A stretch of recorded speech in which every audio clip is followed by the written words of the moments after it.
Misaorany Jehovah ary fanahyko ary izay rehetra ato anatiko misaorany ny anarany masina. Misaorany Jehovah ary fanahyko ary aza misy atononao ny fitahiny rehetra.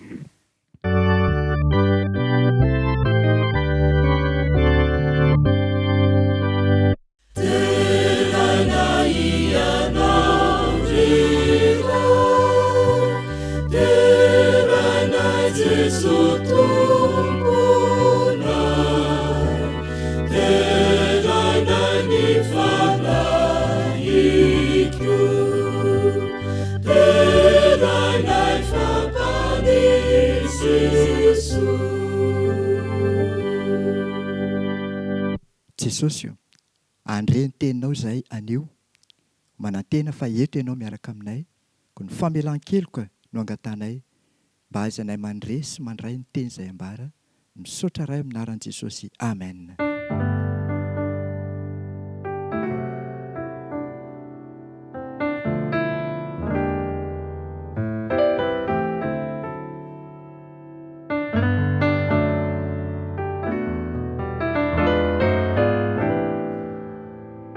Fifaliana ho an'ny fiangonana Adventista Manjakaray ny manotra anao izao fanompom-pivavahana izao ary manaraka izany.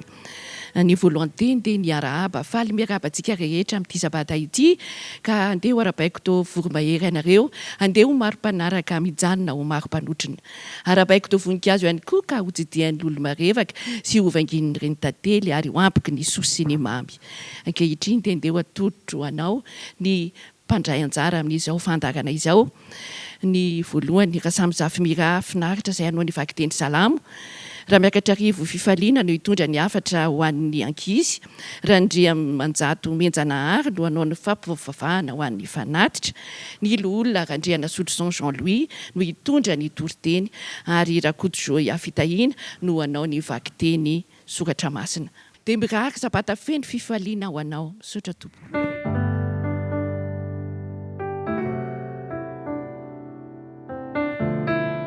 Ary ny mitarika ny fanompo-pivavahana anio dia raha miarin-jaona ny Irina. Hanozantsika ny izao fotoana izao dia ataontsika ny hira fahasivy.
Raha mbola eo am-pitsanganana isika dia saiko handray am-piam-pontsika ka hanokatra izany ao amin'ny Romana 12:20, andininy 12:20, Romana 12:20, andininy 12:20. Amin'ny anaran'i Jesosy, mifalia amin'ny fanantenana, miareta amin'ny fahoriana, mahareta amin'ny fivavahana. Ho tohizantsika izany ao amin'ny Korintiana 1:7, andininy 4:20, Korintiana 1:7, andininy 4:20. Tsy fantatrareo va fa izay mihazakazaka eo amin'ny tany fihazakazahana dia samy mihazakazaka avokoa, nefa ny iray ihany no mahazo ny loka. Mihazakazaha toy izany mba hahazonareo ho tahinany ny teny azo antsika rehetra. Amen.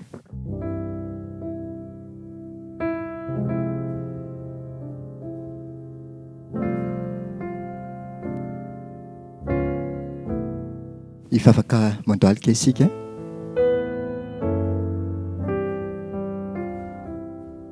Andriamanitro amin'ity ora masin'ny sabata ity dia mandoalika sy mekohaka eo aminao ny zanakao rehetra izay manatrika ity fanompom-pivavahana ity sy ny any am-piangonana any an-tokantrano ary manerana ny vohony tany. Misaotra raha eo satria noho ny famindram-ponao dia afaka mitandrina ny sabata ankalalana izahay, koa mangataka ao ankehitriny mba hamindra fosy hamela heloka fahotana ho an'ny tsiraray avy isambatan'olona ne ianao, ahatonga amin'ny fananao masina hiasa amin'ny fahafenony ka ny teny rehetra izay ho renesina amin'izao ora masina izao dia hitondra famonjena, ampiorina ny finoana, hitondra fanafana sy fanasitranana ary hahatonga anay voaomana hitsenanao rehefa ho avy ianao sy ho vavolombelonao amin'ity andro farany ity. Apetraka eo am-pelantananao ary ny fahatanterahana izao fotoam-pivavahana izao, tononina amin'ny anaran'i Jesosy ny vavaka.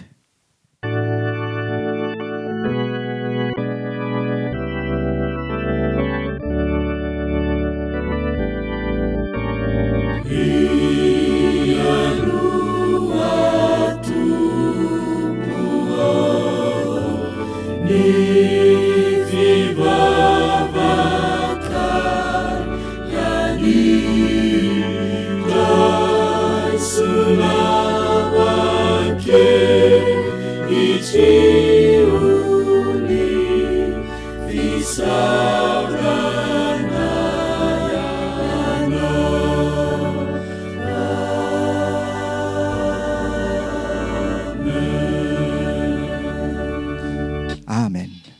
Amen.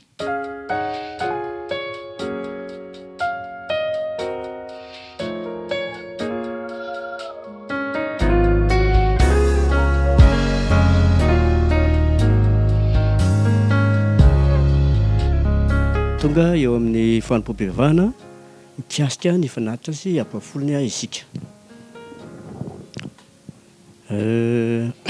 Voalohany teny dia miangatany isika samy mba hamoaka ny fanatitra sy ny ampafolony izay fanomantsika tsiray avy dia anao vavaka mangina ray minitra isika.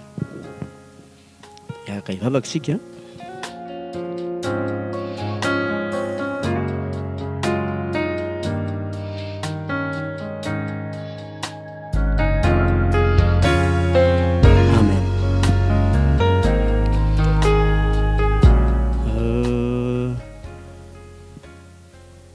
Isika dia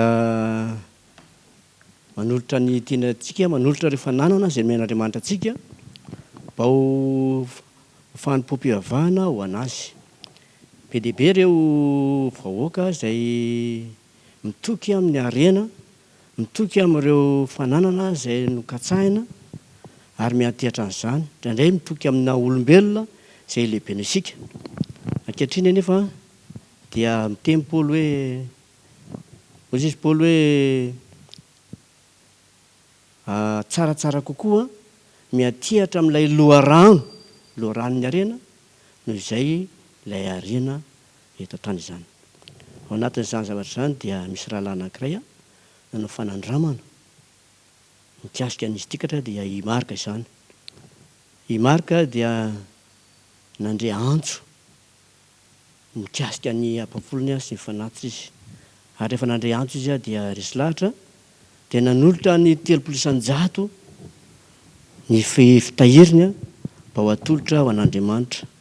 Taorian'izay fotoana izay nefa fotoana fitahoran'izay dia nandalo fotoan-tsarotra, nandalo fizahan-toetra i Marka, tsy nandeha intsony ny asa izay nataony, tsisy intsony ny fidiram-bola, nandalo fahasarana tanteraka izy.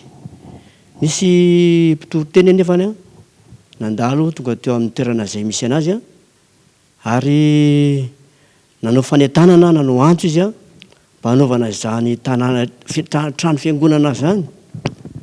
Dia manodidididina ny eo amin'ny 10 tapitrisa eo ny totalin'ny vola hanaovana anazy.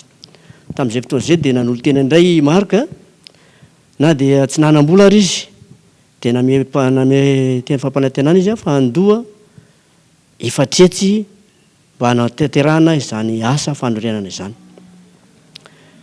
Tena natoky izy na dia tsisy vola ara, tsisy totalim-bola ara satria mbola tsy am-perinasa. Mahagaga Andriamanitra satria nanome asa ho anazy indray Andriamanitra, dia asa tsara mba hahafahany mandohany manatanteraka izany asa izany. Ka rehefa teo am-panatanterahana ny asa izy dia niditra ny fitahiana, ary rehefa niditra ny fitahiana dia afaka nanolotra ilay vola izy. Raha efatretsy ny eritreretiny aloha dia ny iray tapitrisa no nalohany. Ary tamin'izay fotoana izay dia niteny izy fa Andriamanitra dia manana loharano tsy ritra ary tsy mijanona ny fitahiana. Ankehitriny koa dia miantso antsika tsirairay avy Andriamanitra mba hanao fanandramana miaraka aminy mba hahafahan'ny fitahiana mirotsaka amintsika, mba hahafahana mamita izao asa fitoriana farany izao. Iaraka hivavaka isika. Jehovah Andriamanitra rainay be fitiavana indray izay an-danitro, ankehitriny dia velom-pisorana anao zay ny amin'ny fitantananao anay, satria bitsika aminay ny fanainao masina fa tsy tokony hantehatra amin'ny harena na manolona izay tsirairay avy, fa ianao ilay loharanon'ny harena ny tokony hantorahanay. Tompo alalo ampio mandrakarivo izay mba hahafahanay manatanteraka izany. Misaotra ny havalim-bavaka, fangatahana amin'ny anaran'i Jesosy mivavaka. Amen.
Fanolorantsika ny fanatitra sy ny ampafolony dia ataontsika ny hira fito sy roanjato eo am-pitsanganana.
Sondrasika araka izy dia tonga eo amin'ny toriteny izay natokana ho antsika.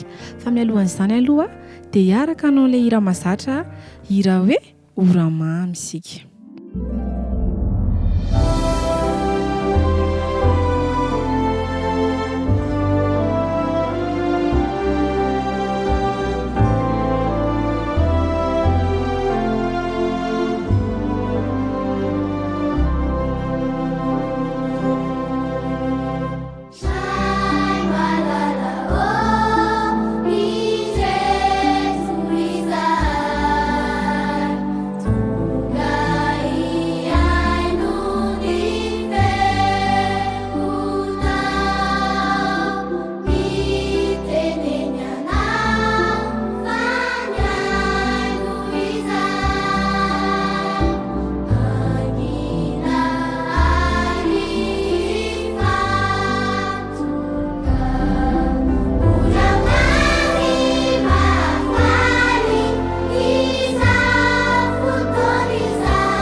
Androantsika araka izy dia hianatra tantara, hianatra andrelesona amina biby kely anankiray izay hitantsika eny rehetrarehetra eny. Fa mialohan'izay aloha dia ataoko hisafidinareo amin'ireto biby tononoko reto. Inona no tianareo? Alika ve? Sa? Saka ve? Sa? Akoho ve? Sa? Inona koa re? Sa lalitra ve? Sa tantely ve? Inona amin'ireo no tianareo araka izy? Ie, ngamba samy efa nisafidy daholo tsika. Fa ny noko dia tsisy tamintsika mety vitsy kely mety nisafidy hoe lalitra. Androany efa tsika araka izy dia andrelesina amin'izany biby kely iray izany dia ny lalitra. I noko ngamba fa efa nahita lalitra daholo tsika rehetra e? Ie, mety efa nahita lalitra daholo tsika rehetrarehetra. Lalitra moa izany dia hitantsika eny rehetrarehetra eny. Hitantsika eny ambony eny amin'ny loto, eny amin'ny fako, eny ambony latabatra, eny amin'ny sakafo tsy misarona dia mety ahitantsika lalitra avokoa. Fa ity ny tena mahasosotra aminy dia izy ohatran'ny hoe viretra be. Satria avy any amin'ny maloto any izy dia tonga eo ambony latabatra antsika dia makeny amin'ny sakafo tsy misarona dia makeny amin'ny tarehy, makeny amin'ny tanana, mitetitety toerana eny izany ny lalitra. Dia izy koa rehefa iny izy mandeha mitetitety amin'ny sakafontsika iny dia roasintsika izy. Dia rehefa roasina nefa izy dia maninona ihany? Mbola miverina eo foana izy. Roasina ny lalitra dia miverina, roasina indray ny lalitra dia mbola indray izy miverina. Ianao foana an'ileo fa ny lalitra mbola miverina foana na roasinao impirimpiry eo ary izy dia ny ataonao alainao ny fandroana dia vonoinao izy na roasinao mivoaka ny trano dia hidianao ny trano. Androantsika dia andrelesona amin'izay lalitra kely izay. Lesona voalohany horaisintsika alohany dia fameperana. Irariko tsika ankizy mba tsy hanao tahaka ny lalitra ka hoe ho viretra be fa ho tia fahadiovana amin'ny fotoana rehetra. Ho tia fahadiovana amin'ny fotoana rehetra izany dia hoe ahoana re izany misasa isan'andro san'andro, tia mibamiko volony ankizy vavy, tsy miborosy nify, mandro, manasa tanana amin'ny fotoana rehetrarehetra satria rehefa voretra tahaka ny lalitsika dia tsy tian'ny olona aretaka tanin'ny olona. Izay izany rakizy firariana dia tsy hanao tahaka ny lalitra isika fa ho tia fahadiovana. Ary ny faharoa indray dia famporisihana. Famporisihana izay dia hoe ny lalitra dia tsy mora kivy. Tsy mora kivy ny lalitra satria na roasitsika iny be dia be ary izy dia mbola miverina foana. Manana ny tanjona izy dia ny hoe ohatry ny hoe haka ny sakafontsika ohatra dia izy tsy mora kivy ny lalitra fa milofo izy iaretany daholo ny fandroahana. Dia ny firariako dia hanao tahaka ny lalitra isika tsy mora kivy. Ary ny lalitra koa rehefa anankiray ihany ohatra izy ny tonga eo amin'ny voalohany dia avy eo izy miantso namana be dia be. Lalitra koa izany rakizy dia tia namana.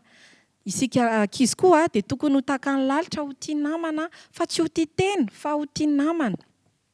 Andeha ange ny jerentsika ny afatry ny baiboly amintsika amin'izao an'izao hoe ao amin'ny Romanina 12:12. Mifalia amin'ny fanantenana, miareta amin'ny fahoriana, miareta amin'ny fivavahana. Izay indray izany ny ten'Andriamanitra ao antsika androany rakizy. Tsy ho kivy isika ary ihany koa tsy ho kivy, ho tia fahadiovana ary ho tia namana. Amarana antsika izany dia hiaraka hivavaka isika. Andriamanitra, misaotra anao izay efa mbola nomenao anay indray ny afatra avy aminao. Andriamanitra, enganay izay mba ho tahaka ny lalitra kely izay tsy mora kivy amin'ny tanjona izay ananana fa ilofo ary ezaka mandrakariva. Dia enganay koa izay ankizy Tompo mba ho tia fahadiovana fa tsy ho tahaka ny lalitra. Dia enganay koa izay mba ho tia namanay fa tsy ho tia tena.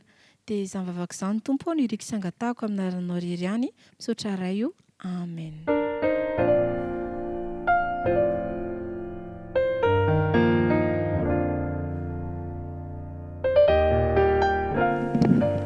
Alohan'ny andraisantsika ny toriteny dia andeha mbola asaina ny antoko-pira feno antso Faramanjakaray hanolotra amboaran-kira ho antsika.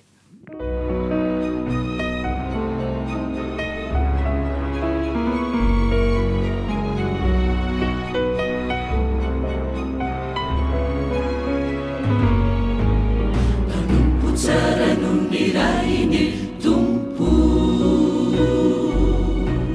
manompo tsara zay manaiky anompo, anompo sy ovonona anetry tena, manaiky fa mbola marono vonjena, ampiasa ny talenta tsara nomeny, ilaza fa mbola marono vonjeny, nomeny anjara avoko ka samy lazo tombotso, siky zay manaiky zanany, fonona veana mianaiky, miantsominy lasylay tena vava mafaly, itety zao tontolo izao, itory teny soale, itory naizanaizano hale,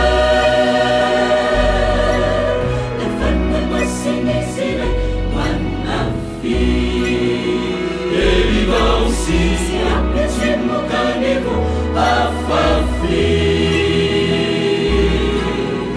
koane metezare mianjaratsika ny mane, mane olo ndraitrano andre.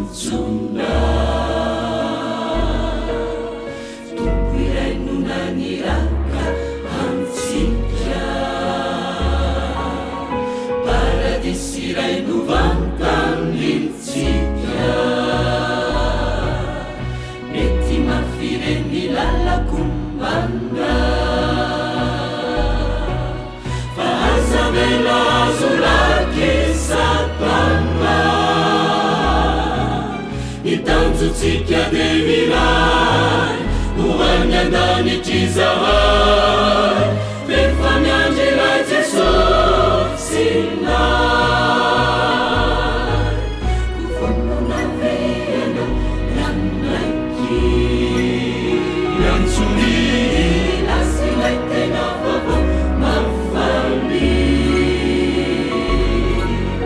itetiza tontolo izao itoriteny somare itorinaisanaisanô hale efanne masinizire manafy erivausi ampizimokanivo afafy koade metezare nianjaratsika nimbande mande olonetrano hande kofonaviana miandaiky miantsoniny lasilay tena vava mafaly itetiza tontolo izao itoriteny somare itorinaisanaisanô hale efanne masinizire manafy erivausi sy ampizimoganivo afafy koade mbetezare mianjaratsika nimbande mande olondetrano hande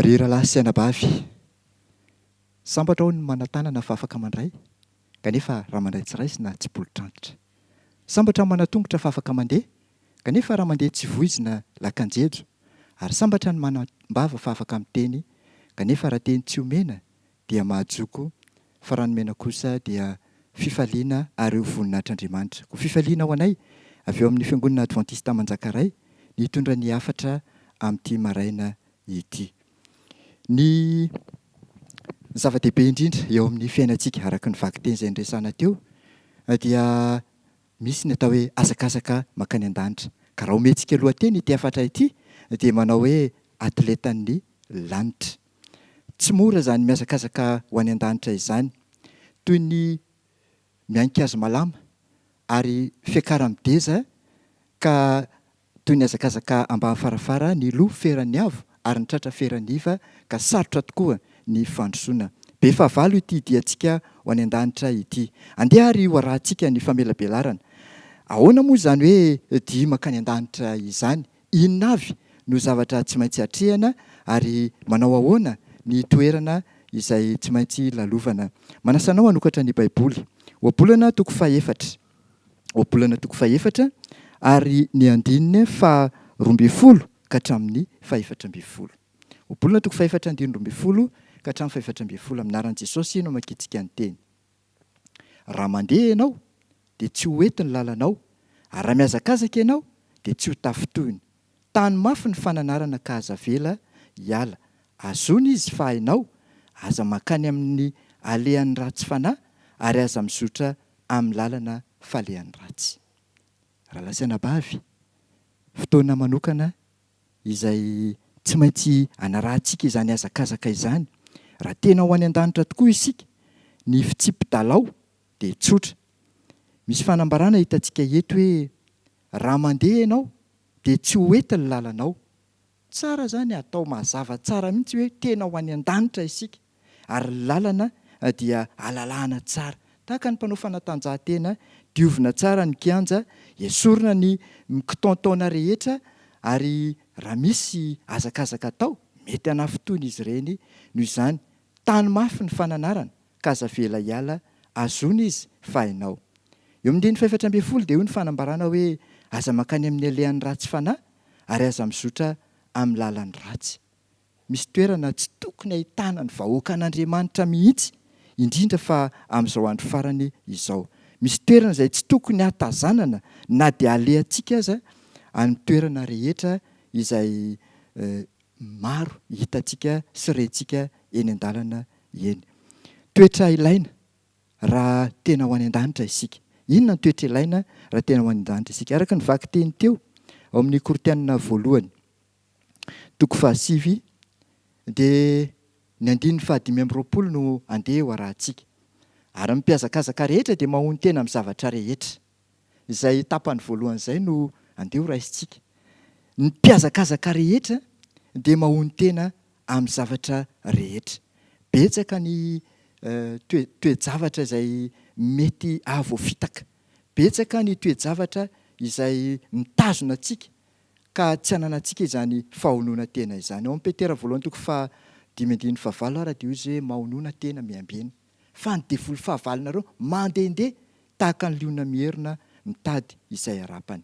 Manao izay tsy hatongava antsika any an-danitra. Mila manana fahonoana tena isika fa ny diantsika dia saripady izany hoe ho any an-danitra izany.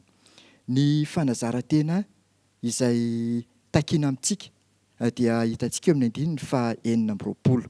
Izao no voasoratra eo amin'ny 2:20. Korinthiana voalohany 5:2:20. Raha izao ary dia miazakazaka nefa tsy toy ny manao kitoatoa ary mamely totoa ireo nefa tsy toy ny mamely rivotra. Ny azakazaka izay ataovy tonga any amin'ny tanjona farany. Any an-danitra ny diantsika, ataovy tonga any an-danitra ny diantsika izay azakazaka makany an-danitra izay. Eto amin'ity azakazaka ity mantsy ilaina ny matotra amin'izay fiazakazana izay. Ny tena final, matsa final dia any amin'ilay fiainana mandrakizay. Hitantsika izany eo amin'ny Isaia 9:7-20. Isaky ny voaloham-bolana sisa tsabata dia ho avy ny nofo rehetra ekohaka eo anatrehako. Any amin'ny tany vaovao izany. Fa ny entraînement dia eto amin'ity tany ity tsika manao entraînement. Aiza izany entraînement izany? Larobia hariva, zoma hariva, sabata tontolo. Izany ny fanaovantsika entraînement. Ilaina zany ny manaja an'ireo fepetra rehetra ireo satria raha ireo no ataontsika kitotoa dia hozy izy ny teny hoe toy ny mamely rivotra, ady goavana nefa no atrehantsika ka aoka tsy hanao kitotoa isika amin'izany azakazaka makany an-danitra izany. Raha ny ady totondro no raisitsika ohatra dia hoy ny apôstôly hoe mamely totondro aho fa tsy toy ny mamely rivotra. Izany hoe na zany isika oke na isika KO ka tsy maintsy manao izay fomba rehetra mba andresena isika amin'izany ady makany an-danitra izany. Hoy ny 4:20 araka ny vaky teny teo. Tsy fantatrareo fa izay miazakazaka eo amin'ny tany fiazakazana dia samy miazakazaka avokoa nefa iray ihany no mahazo ny loka. Rasanabavy, ny loka izay efa miandry antsika dia efa nandeha Jesosy, nanamboatra izany tanàna izany ary nampananteny izy fa ho avy indray. Eto amin'ity tany ity rehefa misy ny ady fifaninanana toy izany dia hozy izy ny fanambarana matetika hitantsika eny. Raha baolina kitra no resahana, izy 12 no miaraka mioraka sy mifaly manotrina an'izany ny mpijery, manaraka izany ny fahitalavitra sy ny radio ary izay rehetra mandre izany. Kanefa anankiray no mahafaty ny baolina, orakoraka tsisy ohatr'izany. Ekipa anankiray no mahazo ny loka ary izy no mahazo ny satro-boninahitra eto amin'ity tany ity. Raha mijery isika ny zavatra misy ao anatin'izany hoe fifaliana ao anatin'ny fandresena izany eto an-tany dia misy ny fanolorana médaille, ny fiakarana podium, ny fivoahana amin'ny gazety, télé, ny fizarana certificat. Ary tsy izay ihany fa matetika irana ny hiram-pirenena dia malaza tokoa ary ao anatin'izany laza izany anefa dia vetivety ihany, vetivety ihany, souvenir fa tsy avenir. Izany ny zavatra hitantsika ao anatin'ireny malaza eto an-tany ireny. Ny mpandresy voavonjy, ny mpandresy voavonjy dia izao no voasoratra eo amin'ny 520 ao amin'ny Korinthiana 1:7 ihany, aminaran'i Jesosy. Ireny anefa dia mitady satroboninahitra mety loha ihany, fa isika kosa ny tsy mety loha. Misy satroboninahitra efa noman'i Kristy, ary azo antoka fa raha mivoaka ho mpandresy ianao dia miaraka satrohana satroboninahitra amin'ireo mpandresy rehetra. Satria nahoana? Ny mpandresy voavonjy dia ny hira-pandresena iraina sy asandratra, dia ny anjely lanitra ray manontolo no midina eo amin'ny raon'ny lanitra hiaraka anao izany hira fiderana izany, hitsenanao rehefa hiakatra ho amin'ny fandresena ianao. Tsy ampy anefa izay, fa mbola Jesosy mihitsy no hanolotra ilay satro diadema, ny seza volamena, ny hira-pandresena manakoako. Any amin'ny Apokalipsy 5:1 dia izao ny fanambarana hoe ary rehefa nitsofina, rehefa nivoana ny tombo-kase fahafito dia nangina tokony ho antsasakora ny tany an-danitra. Io fahanginana io dia fahanginana izay idinan'ireo pony lanitra rehetra anotrina ny fiverenanao sy ny fiverenantsika rehefa hivoaka ho mpandresy isika amin'izay fotoana lehibe izay. Inona ary no teknika izay tsara ampahafantarina antsika ao anatin'ity hazakazaka ity? Ao amin'ny Hebreo 12:12, Hebreo 12:12 dia izao no voasoratra: ny 1:1 aminaran'i Jesosy no makitsika ny teny. Koa amin'izany, satria misy vavolombelona marobe toy izany manodidina antsika toy ny rahona, dia aoka isika koa hanaisotra izay rehetra mitambesatra amintsika mba amin'ny ota izay malaky mahazo antsika, ary aoka isika hiazakazaka amin'ny faharetana amin'izao fihazakazana filokana napetraka eo anoloantsika izao. Tiako kokoa raha mba vakiana amin'ny dikateny ombonana io teny io, dia mazava kokoa izy. Izao ny fanambarana aminaran'i Jesosy: voadidina vavolombelona marobe tokoa ary isika, noho izany aoka hanaisotra ny zavatra rehetra manembatsembana ny hazakazaka ataontsika, sy hanaisotra ny ota-mora mangejantsika, ary ezaka ampaharetana eo amin'izao fifaninanana hazakazaka naroso ataontsika izao. Be fahavalo iaho tery am-piandohana ity hazakazaka makany an-danitra ity, kanefa mino fa raha tena mibanjina an'i Kristy isika dia tsy mahazaka an'ireo fahotana rehetra, hoariana avokoa ireo ota malaky mahazo, apetraka avokoa izany rehetra izany mba ahazoantsika ny lokan'ny fiantsoan'Andriamanitra any ambony. Koa miantso anao Kristy mba ho anisany mpandray anjara amin'izany tanjona lehibe izay ahafahantsika miakatra ho any an-danitra izany. Ao amin'ny Efesianina 2:2, Efesianina 2:2 dia ny 9:20 dia izao no fanambarana. Filipianina, azafady, Filipianina 2:2 dia ny 9:20 aminaran'i Jesosy: mitana ny tenin'ny fiainana mba hisy ho reharehako amin'ny andron'i Kristy, ka tsy ho nihazakazaka foana aho na ny sasatra foana. Mitana ny tenin'ny fiainana. Misy fepetra izay efa napetrak'Andriamanitra ao anatin'izany diantsika makany an-danitra izany. Efa azonao antoka ve fa voasoratra ny an-danitra ny anaranao? Efa tsapanao ve fa miaraka amin'i Kristy ianao amin'izao hazakazaka izao? Jesosy irery ihany mantsy no navita izany hazakazaka izany tany am-piandohana, ary nanamafy izany ny apôstôly taty aoriana hoe amin'ny Korinthiana Timoty 2:4-7 niady tsara nahatanteraka ny fihazakazahako aho ankehitriny, tehirizina ho an'ny satroboninahitry ny fahamarinana izay omeny tompo tsara marina amin'izay andro izay, ary tsy ho ahy ihany fa ho an'izay rehetra tia ny fisehoany ihany koa. Izay ny hazakazaka izay efa nataon'ireo teo alohantsika, fa ho antsika kosa ankehitriny. Inona ary ny tokony atao raha tianao ny hotody amin'izany hazakazaka izany? Amin'ny Filipianina ihany 3 dia izao ny fanambarana eo amin'ny 9:12 sy 13 ary 14 aminaran'i Jesosy: tsy toy ny efa nahazo sahady aho na efa tanteraka sahady, nefa miezaka aho hiazona izay niazona Kristy Jesosy aho.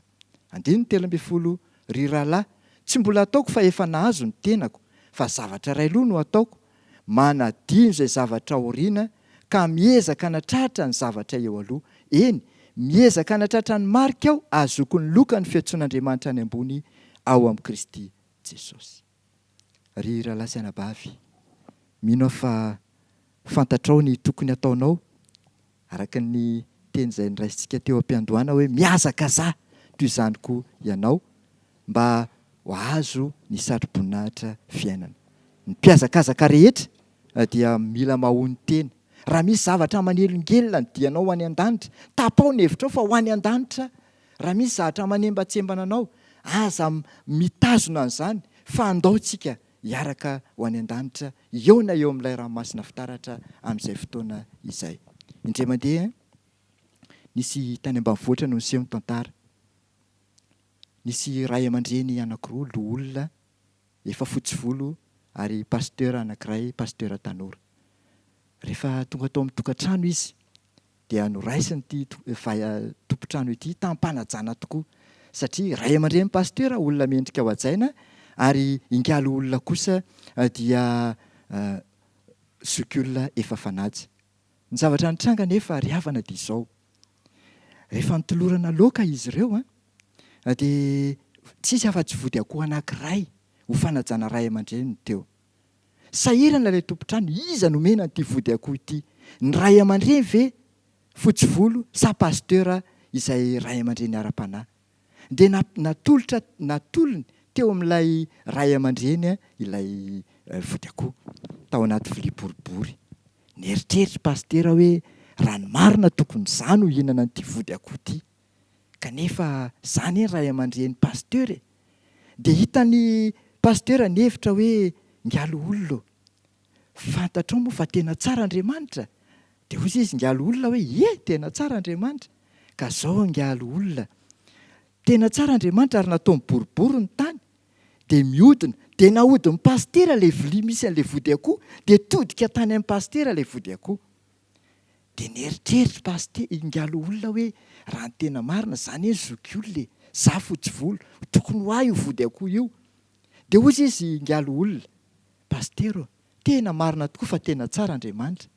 Ary amin'ny mahatsara an'Andriamanitra dia boribory, natao boribory ny tany ka mihodina io tany io. Dia nahodina ny ngalo olona indray ilay vilia misy an'ilay vody akoho, dia mihodina izy io tany io dia tonga any amin'ny ngalo olona indray ilay vody akoho.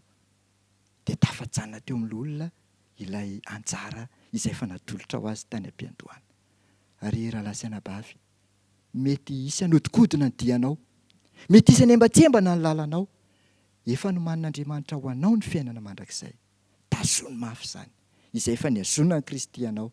Ary Jesosy efa manome antoka fa tonga ny an-danitra ianao. Fa izao aza miala amin'izany lalana izany. Mety ho tery sarotra io kanefa matoky fa Jesosy ao amin'ny efitra masina indrindra ankehitriny mivavaka ho ahy sy ho anao. Mino fa iona isika any amin'ilay tany vaovao rehefa ho avy Kristy. Amen.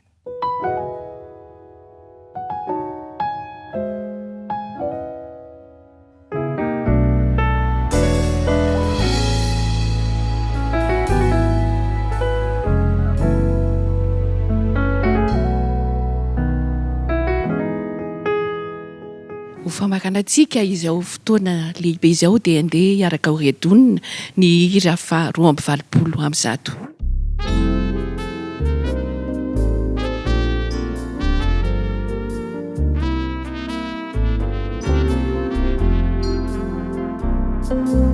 Efa ivelomako toko Jesosy, ataoko ny fitiavanao.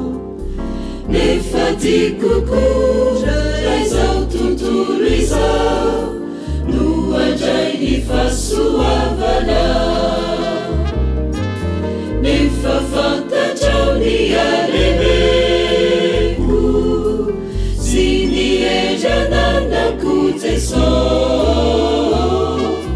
ampidino eto toy ny fanahinao, ampahendry ny olonao Jesosy.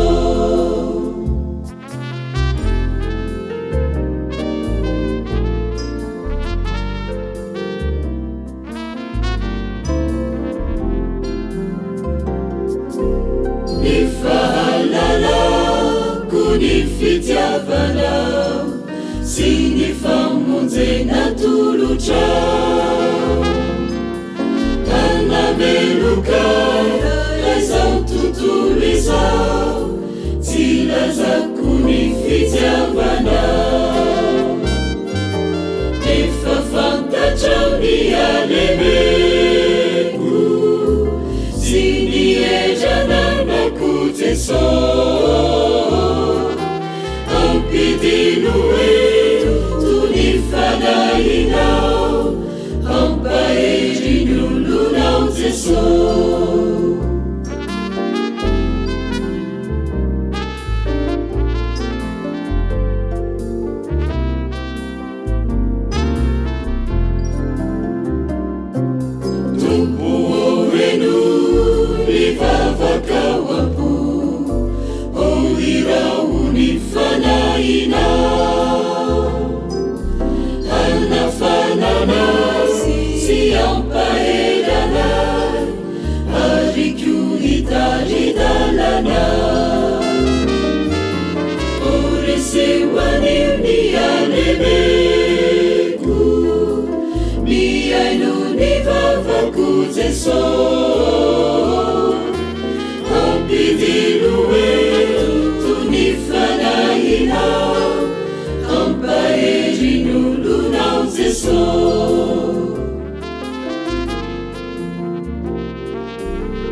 raisonitsodrano izay tononona amin'ny anaran'ny tompo ary ny fiadanan'Andriamanitra mihoatra ny fahalalana rehetra hiaro ny fonareo sy ny hevitrareo ary ny amin'ny rano Jesosy Kristy tompo dia hokarovana avokoa na ny aina na ny tena na ny fanahy ka tsy hanatsiny amin'ny fiverenana Kristy tsy ho ela intsony mahatoky ilay manao ny teny fikasana izy no hatanteraka izany amin'ny anaran'i Jesosy amen.